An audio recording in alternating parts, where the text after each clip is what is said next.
The Vanishing Room, it started with a knock.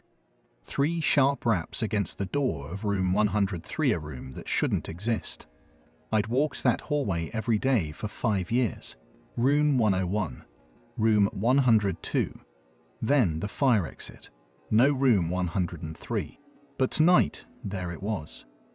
The door was old, heavy, no handle, and behind it I could hear breathing. Not loud, but steady. I should have walked away. I should have called someone. But curiosity is dangerous.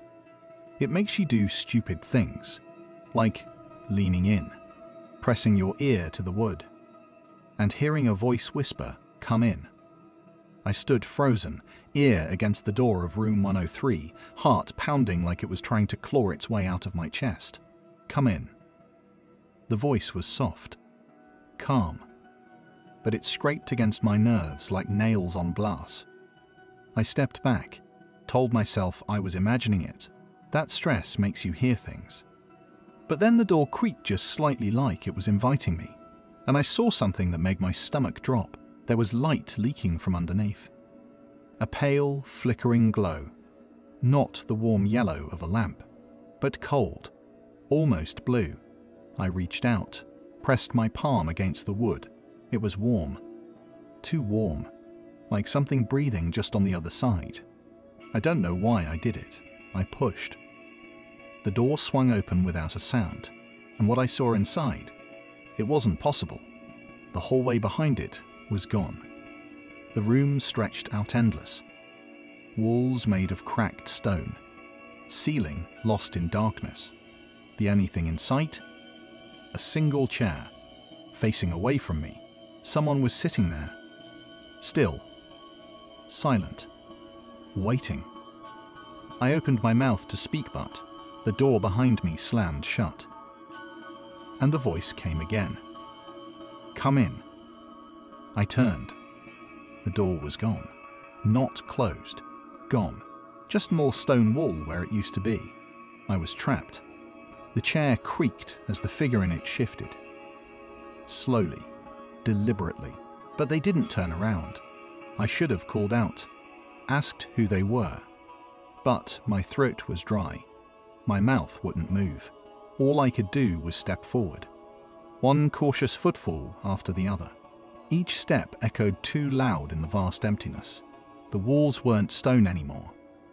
They were covered in photographs. Thousands, edge to edge, floor to ceiling. Old, yellowed, curling at the corners. Every photo showed the same thing. People standing in front of room 103. Different faces. Different decades. Same vacant stare. And in the corner of every photo, the same chair, the same figure, facing away. I stopped walking, felt the air shift, like the room itself was breathing. And then, without turning, the figure in the chair spoke. Low. Familiar. Took you long enough. My stomach twisted, because I recognized the voice. It was me. I froze. That voice, it wasn't just similar. It was me. Every word, every inflection. Like I was speaking outside of myself. But the figure in the chair never turned. Just sat there, waiting. I stumbled back, eyes darting to the photos covering the walls. Looking closer. One after another. Faces blurred, but one stood out. Mine. Standing in front of room 103. Eyes hollow. Mouth open in a silent scream.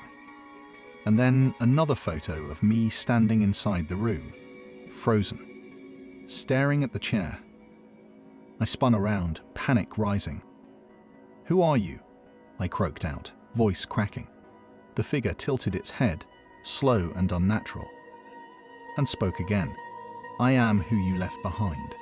The room seemed to stretch, walls pulling farther, the air thickening like I was walking underwater. The chair creaked, and the figure began to rise, still not turning, but taller than I expected, shoulders too broad, neck too long. I backed away. The photographs rippled on the walls, as if the room was breathing them in. A whisper filled the air, not from the figure, from the walls. Thousands of voices all at once. Come in, stay. I turned back to where the door had been. Stone. Solid. No way out. The figure spoke once more.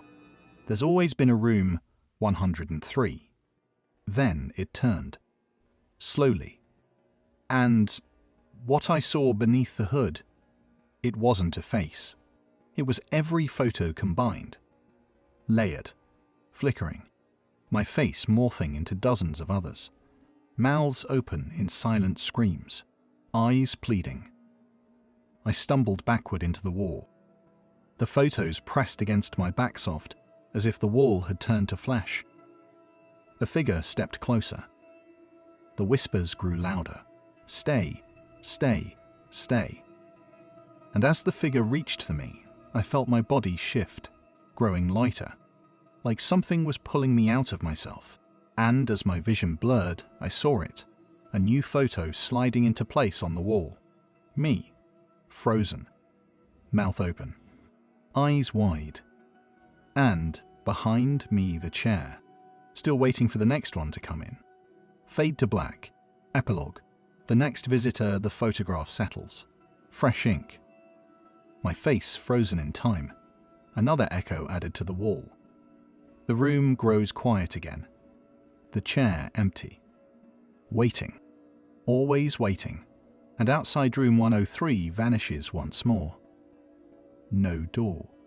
No sign it ever existed. The hallway returns to normal. Life moves on. But sometimes late at night, when the fog rolls heavy through those corridors, room 103 comes back. Lucas, mid-30s, hotel maintenance, rolls his cart down the hallway. Pauses. Stares. Room 103.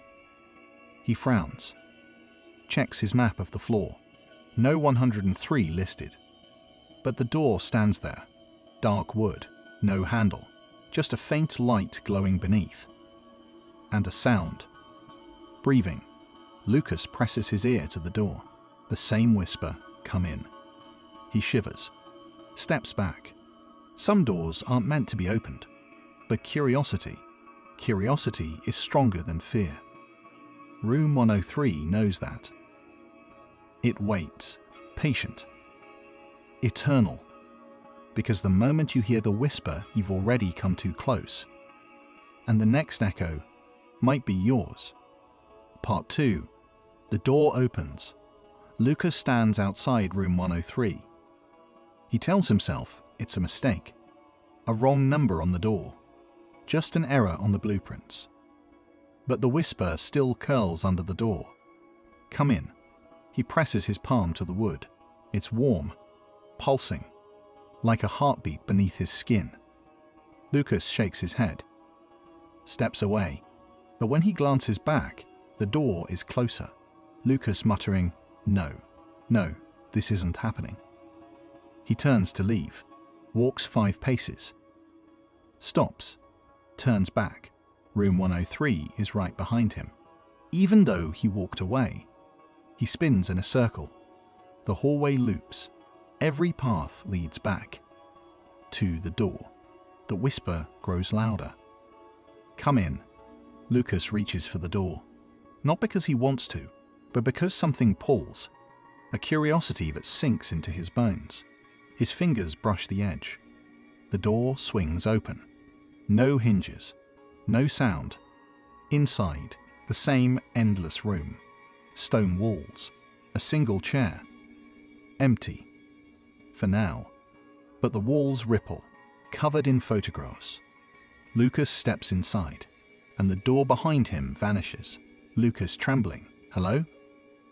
Is someone here? The air responds. 1,000 whispers. Some soft, some screaming. Lucas stares at the photos. Faces frozen in terror. Eyes wide. Mouths open. But then one photo catches his eye. His own face. Not now. Not here. But younger. 10 years ago. From a missing persons report. His brother. Gone without a trace. And beneath the photo, a name, Ethan Monroe. Lucas staggered, No, this can't be. He reaches for the photo. The wall shudders. A new voice emerges. Ethan whispering, "Lucas, why did you stop looking?" Lucas spins. The chair creaks, but no one's sitting. The room shifts. Walls closing in. Photos merging. Ethan's face flickers between images. Younger. Older. Gone. The chair faces Lucas. Inviting. The whispers rise. Sit. Stay. Become. The pull is too strong. Lucas stumbles toward it, but then a glimmer in the corner. A photo unfaded. Fresh. Lucas grabs it. His brother. Smiling. Before the disappearance, the whispers falter. For just a moment. Lucas stares into the photo, clutching it like a lifeline. The room trembles. The chair shifts screaming metal against stone. But Lucas doesn't sit. Instead, he tears the photo from the wall. The whispers scream. The walls crack. The room folds in on itself. And Lucas wakes, flat on the hotel hallway floor. Room 103, dawn. Only the photo remains in his hand. Ethan's smile frozen in time. But somewhere deeper in the hotel's bones, the whisper still lingers, waiting for the next one. Part 3. The room below. Lucas left room 103. Or so he thought. But some rooms, they never let you go. Even when the door disappears. Even when the hallway looks normal again. The photo stayed with him. His brother's face. Smiling. But the smile felt different now. Forced. Fading. Like the photo was alive. And Lucas knew he wasn't done. Not until he found out what really happened to Ethan. SFX. Papers rustling. Coffee mug clinks. Lucas sits at a cluttered desk, poring over old hotel blueprints, decades old. But something doesn't match. A hidden floor beneath the lobby. No rooms numbered 103. But there is a service corridor. No stair access. Just one elevator shaft, leading down. Lucas traces the blueprint with a shaking finger. There's something below, something the hotel buried. SFX. Elevator creaks, chains rattling, echoing clangs. Lucas forces open an old maintenance elevator. Dust swirls in the shaft. He steps in, presses B for the basement. The panel doesn't respond, but the elevator moves anyway. Down, lower than the basement, lower than the blueprint showed. The numbers blink past 0. 1, 2, 3. Until, beneath, no number, just a symbol. A faded outline of the door.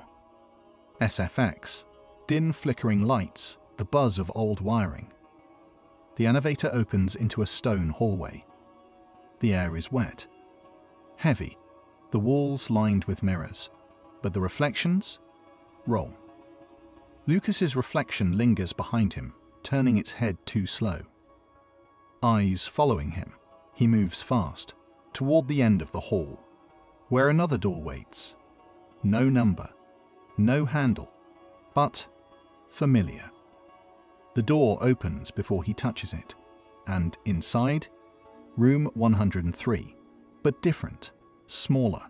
The chair still there, facing the mirrors, but this time, someone sits. A figure slumped forward. Lucas approaches.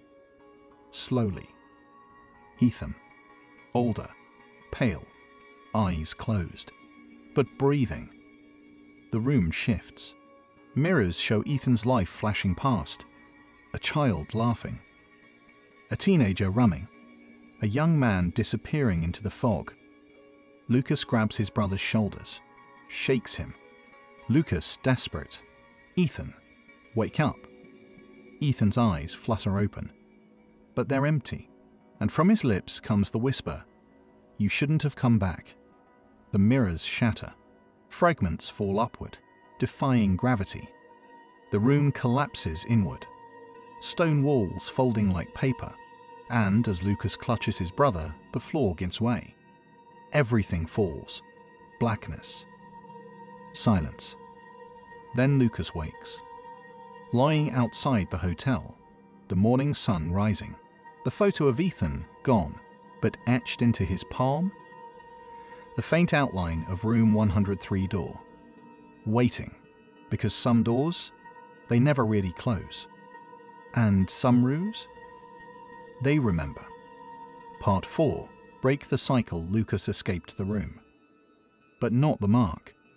The faint imprint of room 103 burned into his palm, like a brand, like a promise. Because some rooms, they aren't just places. They're hungry. And Lucas, he's the one they've been waiting for, the one who might finally break the cycle, or the next to be consumed. SFX. Rain tapping against glass, faint thunder. Lucas sits at his apartment window. His palm aches beneath the skin. Every time the fog rolls in outside, the outline of the door burns brighter. A knock at the door. Henry Cobb stands there, the fisherman from Marrow's Point. Eyes sunken, face pale. Henry low, urgent. You went inside, didn't you? Lucas hesitant. How do you know? Henry lifts his shirt sleeve. On his forearm, the same mark. Henry explains. He saw the room years ago, watched it claim his brother, same as Lucas. But he escaped, just like Lucas. And the room? It marks you, waits. Until the fog rolls thick again. Henry pulls out a faded journal. Names, dates, everyone who's been inside. None of them escaped forever. They all returned. Or vanished. SFX. The wind howls, rain intensifies. The fog rolls in that night. Lucas knows what's coming. The mark on his palm burns. Henry's last words echo. The only way out is through. Lucas returns to the hotel, but the building is different. The hallways longer, windows facing into blackness. No stars. No lights. Just void. And at the end, room 103. Waiting. The door swings open before he touches it. Inside, no chair. No mirrors. Just Ethan. Standing. Eyes clear for the first time, but his body flickers, like static on an old TV. Ethan speaks. Ethan soft. I've been here so long, I don't remember what's real. Lucas steps forward. But the room pulses, walls breathing, and the voices start again. Stay. Stay. Stay. Lucas grabs Ethan's hand. The room screams. Photos flash on the walls. Faces contorted. Trapped. The cycle. The feeding. The room lives on the fear of those who try to leave. But Lucas chooses. Lucas smiles. Not fear. Not despair. Acceptance. Lucas firm. You won't take me. You won't take him. He pulls Ethan close, and together they step into the wall of photographs, breaking them, cracking the cycle. The room collapses. The whispers scream, until there's only silence. Lucas wakes. On the shoreline of Marrow's Point, the hotel behind him. Gone. Ethan beside him, alive, no marks on their skin. No fog, just the sound of the waves. But somewhere, far away, a faint door creaks, because some rooms never truly die.